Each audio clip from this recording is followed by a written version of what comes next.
Hello friend, स्वागत है आपका हमारे यूट्यूब चैनल कुमार सॉफ्टवेयर पे। ये मेरा HTML से रिलेटेड 17 ट्यूटोरियल्स है। इस ट्यूटोरियल्स में हम लोग आई फ्रेम टैग पढ़ने वाले हैं। तो आइए देखते हैं कि आई फ्रेम टैग का यूज़ क्या होता है। तो कभी-कभी क्या होता है कि मान के चलो कि आप कोई एप्लीकेशन बनाना चाहते हो। आप कोई एप्लीकेशन बनाना चाहते हो और उसी एप्लीकेशन के अंदर में आप दूसरा एप्लीकेशन यूज़ करना चाहते हो। दूसरा मतलब कि वेबसाइट यूज़ करना चाहते हो या फिर आप अपने वेबसाइट का पेजेस यूज़ करना चाहते हो। तो इसके लिए हम लोग आई फ्रेम यूज़ करते हैं। जैसे मान लो कि ये इसके अंदर में मैंने एक वेबसाइट बनाया और इसी वेबसाइट के अंदर में मैं कुछ और एक अपना वेबसाइट का पेज डालना चाहता हूँ या फिर दूसरा वेबसाइट में डालना चाहता हूँ, तो उसके लिए हम लोग आई फ्रेम यूज़ करते हैं। तो आइए इसको देखते हैं प्रैक्टिकली। प्रैक्टिकली आपको अच्छे से समझ में आ जाएगा कि आई फ्रेम का यूज़ क्या है। तो अभी आपको ध्यान में क्या रखनी है कि अगर आपको एक ही पेज पे आप अगर मल्टीपल वेबसाइट यूज़ करना चाहते हो या फिर मल्टीपल पेजेस यूज़ करना चाहते हो, तो उसके लिए हम लोग आई फ्रेम यूज़ करते हैं। तो आइए इसको हम HTML में कैसे बनाते हैं।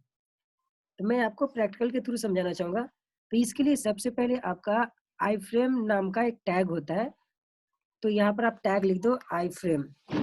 ये टैग लिया और इस टैग को आपको क्लोज भी करना है क्योंकि आपको पता है कि HTML में जितने भी टैग होते हैं ओपन ले करने के बाद क्लोज करना पड़ता है। अब यहाँ पे क्या होगा, देखो अभी मैंने लिखा आई फ्रेम टैग, इसको तो अभी मैं देखो जैसे मैंने ये आई फ्रेम लिया, ये मेरा बाय डिफॉल्ट एक फ्रेम बन चुका है। देखो ये मेरा बाय डिफॉल्ट एक फ्रेम बन चुका है। ठीक है, आई फ्रेम जैसे ही मैंने टैग लिया, मेरा बाय डिफॉल्ट एक फ्रेम बन चुका है। अब इसके अंदर में मैं खुद का एक वेबसाइट डालना चाहता हूँ और इस तरफ मैं कुछ और लिखना चाहता हूँ और इस तरफ मैं कुछ और बनाना चाहता हूँ। तो एक ही पेज पे आप मल्टीपल काम कर सकते हो। जैसे यहाँ पर मैं अपना वेबसाइट बना सकता हूँ, यहाँ पर मैं अपने ही वेबसाइट का कुछ दूसरा पेजेस डालना चाहता हूँ, यहाँ पर कुछ और मैं लिखना चाहता हूँ। तो ये हम आई फ्रेम के थ्रू कर सकते हैं। तो यहाँ पर क्या लिखना पड़ता है, आपको ध्यान में क्या देनी है, इसको यहाँ से मैं हटा देता हूँ ऐसा, ये ठीक है। ये आपने आई फ्रेम ओपन किया और इसको यहाँ पर क्लोज किया। अब ये हम लोग आई फ्रेम के अंदर में ही लिखने वाले हैं, ठीक है। अब देखो यहाँ पर क्या होता है कि आई फ्रेम में SRC आपको लिखना कंपलसरी है। SRC का मतलब होता है सोर्स। जैसे मैंने आपको इमेज के ट्यूटोरियल्स में बताया था कि जब आप यहाँ पर इमेज लिखते हो तो यहाँ पर सोर्स लिखते हो और यहाँ पर आप उस इमेज का पाथ देते हो। तो वैसे ही यहाँ पर आई फ्रेम लिखना है, यहाँ पर SRC लिखनी है और यहाँ पर आपको वो चीज लिखनी है जो आप यहाँ पर दिखाना चाहते हो। तो मान लो कि यहाँ पर मैं अभी अपना वेबसाइट यहाँ पर दिखाना चाहता हूँ, तो उसका मेरा वेबसाइट का नेम है, मेरे को यहाँ पर प्रोटोकॉल से स्टार्ट करनी पड़ेगी, जैसे HTTP और यहाँ पर मैं लिखूंगा www.java-tutorial-govind.com। ये मेरा वेबसाइट का नेम है, ठीक है। तो ये पहले मैं देखो, ये मेरा जैसे ही मैंने लिखा ये मेरा वेबसाइट यहाँ आ चुका है। देखो ये मेरा वेबसाइट था, ये पूरा मेनू आ चुका है। क्लियर है। अब मैं क्या करता हूँ कि ये जो आई फ्रेम मैंने बनाया, तो देखो यहाँ पर मैंने इतने जगह पे मैंने अपना वेबसाइट भी यूज कर लिया और यहाँ पर मैं कुछ और भी यूज कर सकता हूँ। तो इसके आई फ्रेम के कुछ प्रॉपर्टी होते हैं, पहले हम उस प्रॉपर्टी को देख लेते हैं। तो पहला प्रॉपर्टी है कि इसका हम विड्थ भी चेंज कर सकते हैं, मतलब आपको इसका विड्थ और हाइट बढ़ानी है, बढ़ा सकते हो, कम कर सकते हो। तो पहले अभी मैं इसका विड्थ दे देता हूँ। विड्थ मैंने दिया, अभी इसका विड्थ मान लो मैं 50% लेता हूँ, ये मेरा ऐसा दिखेगा। अब मैं इसका हाइट भी ले सकता हूँ। तो हाइट मैंने लिया, इसका हाइट भी मैं 50% कर देता हूँ। देखो मेरा ऐसा मेरा एप्लीकेशन दिखेगा। क्लियर है। अब मैं चाहता हूँ कि ये जो मेरा ये बॉर्डर है, ये जो बॉर्डर, इस बॉर्डर को मुझे नहीं चाहिए। अगर आपको ये बॉर्डर हटानी है तो आप हटा सकते हो। तो यहाँ पर लिखना पड़ता है, उस प्रॉपर्टी का नेम है frame border. Frame border, frame border लिखा और यहाँ पर इक्वल टू, इसके अंदर में मुझे लिखना है, अभी मैं यहाँ पर 0 लिखता हूँ, 0 पिक्सल। अब जैसे देखो 0 पिक्सल जैसे ही मैंने लिखा, ये मेरा फ्रेम जो बॉर्डर था ये चला गया, देखो नहीं दिख रहा है बॉर्डर। तो यहाँ पर मैं आपको बताना चाहूंगा कि इसका जो बाय डिफॉल्ट फ्रेम का बॉर्डर होता है वो 1 होता है। जैसे देखो 1 लिखा मैंने, ये बाय डिफॉल्ट 1 बॉर्डर आ चुका है। अगर आपको 2 करनी है, 4 करनी है, 4 करनी है, जितना करना कर सकते हो, इसका बॉर्डर आप ऐसा आ जाएगा। ठीक है। तो बाय डिफॉल्ट मैं अभी 0 रखता हूँ, आपको जो करना कर सकते हो। ठीक है।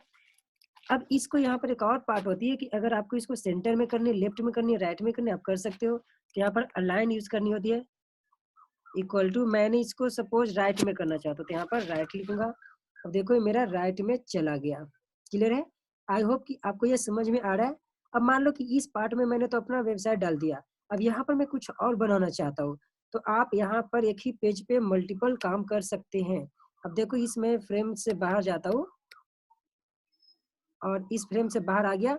अब मान लो कि यहाँ पर मैंने एक फॉर्म बना लिया, जैसे एक फॉर्म का नेम मैंने दे दिया नेम। अब इसके अंदर में मैं ले लेता हूँ इनपुट टाइप टेक्स्ट, यहाँ पर नेम ले लिया।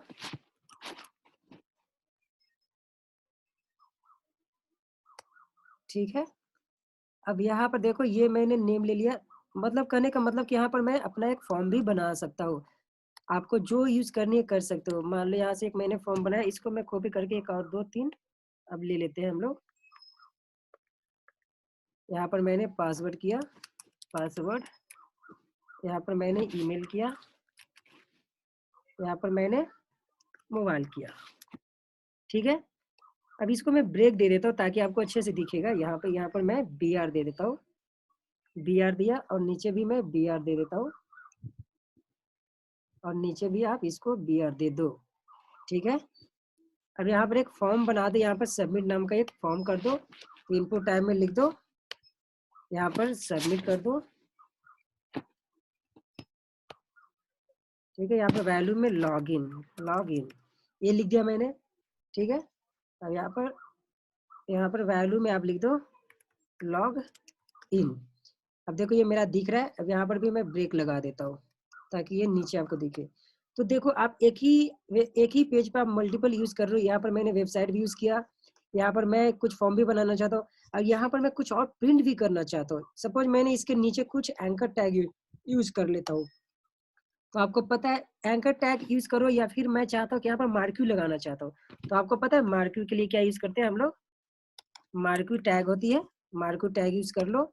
इस मार्क्यू को यहाँ पर मैंने क्लोज कर दिया। ठीक है, अब इसके अंदर में मैं जो भी लिखूंगा ये इसको मैं H1 के अंदर में लिख देता हूँ ताकि आपको अच्छे से दिखेगा। क्लियर है?